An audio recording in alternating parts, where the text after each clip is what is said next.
What should I invest in? I can almost guarantee that question is asked more than any other one.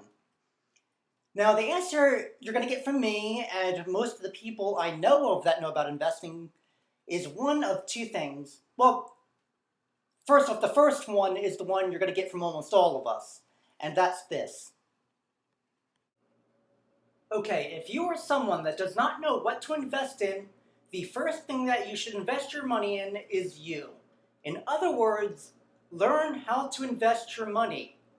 I cannot tell you how important this concept is. Yeah, everybody that I tell this to hate my answer, and I know of other individuals that are aware of investing that give the same answer, and people hate them for giving that response.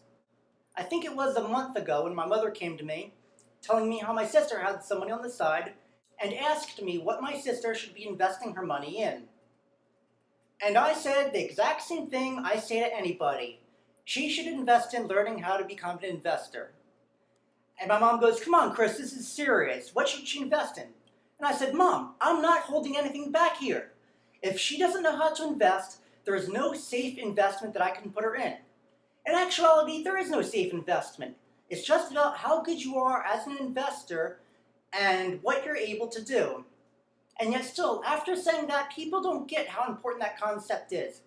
So I think I've come up with a metaphor to translate the importance of understanding how to invest.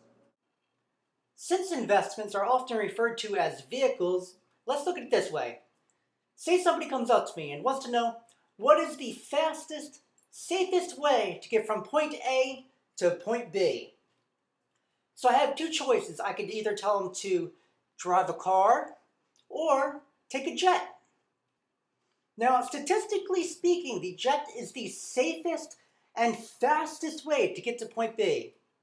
So I'll tell the person that the jet is the best way to go, and they'll hop right on in that jet, and they won't even make it off the landing pad, let alone making it to point B. They'll end up crashing before they even get into the air. Then they'll come back at me and claim that it was my fault for giving them bad advice, when in reality it was their lack of education in learning how to drive a jet that caused them to crash. Of course, the alternative was I could have offered to take the car, where they probably had more experience.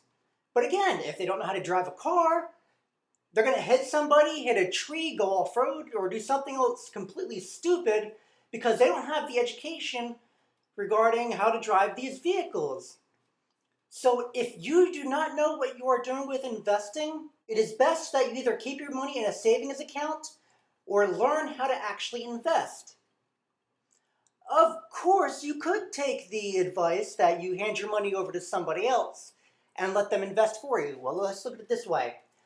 Say you either sit in the passenger side of the car or the passenger side of the jet, and you are on your way to point B.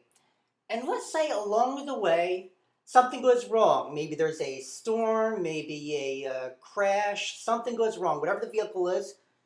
You better hope that the person driving you is skilled enough to make it through, because if they're not well trained enough, they're going down and you're going down with them.